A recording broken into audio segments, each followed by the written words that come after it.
Oh man, these soldiers really don't screw around, don't they?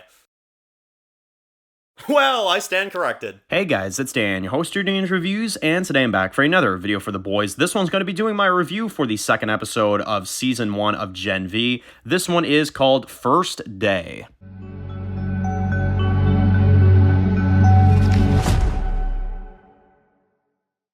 Alright guys, this one's going to be doing a review today. This one's going to be doing a review for the boys. This one's going to be doing what is our second review for Gen V. This one is for episode 2, which is called First Day. So, we did our review for the first episode of Gen V. You can go ahead and check that out if you are interested.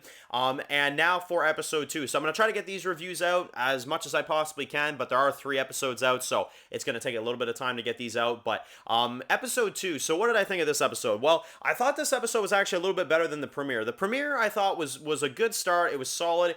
The second episode I thought was a lot better. I thought the second episode was actually a lot better.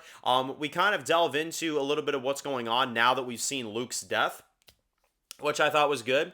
Basically, in this one, you've got a really cool opening montage where you had this like kind of classical music playing as like they're all cleaning up the blood from Luke's death, which I thought was really cool. As you got like Mary and, you know, Andre and some of the others that are kind of like sitting around watching this, Emma and some others, right?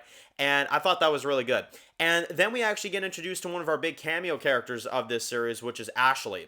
Ashley is in this briefly. She does talk to the new director of the school or whatever. And again, you're gonna have to bear with me. I'm forgetting her name at the moment, but she's the new one that takes, you know, the guy's job from last episode, right? And she kind of takes over. And Ashley is basically saying like, you know, this Mary and this Andre, you know, I could see maybe one day they could be part of the 7. You know, it could happen, right? I could believe in them, right? Because, you know, they notice how special, especially Mary is, right? So, you know, because she's able to do all the crazy things she did in the last episode, you know, helping that one person survive and stuff, and now everybody kind of looks at her as a celebrity, right? And that's a lot of what we see in this episode is Mary being treated as like a major celebrity, right? Like a big time celebrity, which I thought was cool.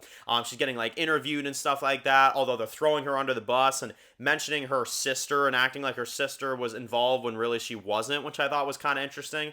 Yeah, that was kind of crazy. And in terms of, you know, what we have with Andre, so I really liked what they did with him in this episode because he's investigating this underground, you know, facility that's underneath the school led by these crazy intimidating looking soldiers, right? And we discover in this episode that the reason why Luke was so crazy, and I do like that they added to this, is that his brother is actually locked down there, right? And we find out that his brother has just been locked underground for several years underneath this, you know, this college, right? Underneath this school. And I thought this was absolutely insane because it was really, really cool. There was a really big mystery vibe about this episode of what's going on down there. You know, where is Luke's brother? What's going on with him?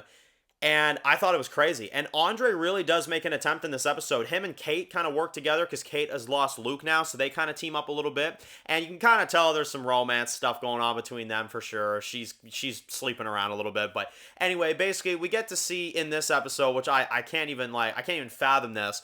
There is a scene where they go downstairs into this facility. They sneak in, and you've got one guard that catches them, and then you get the other guard, and then basically they end up getting together and then they end up getting distracted, which I thought was insane. So yeah, it's the boys for sure. I mean, I don't think it gets as more frigged up as that scene with the guards. I mean, honestly, I can't even fathom what I just saw, to be honest. So, yeah, that was pretty crazy. They sneaked down there. But again, I like the mystery element of it. I think Andre was definitely a standout for me this episode.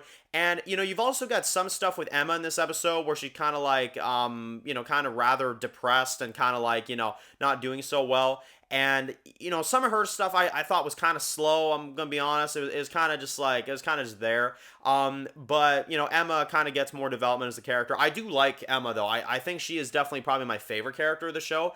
She's just the most, you know, unique and different and out there. I like her superpower. I like some of the stuff they do with her. I think she's definitely my favorite. But some of her plots in this episode, I wasn't really caring for, right?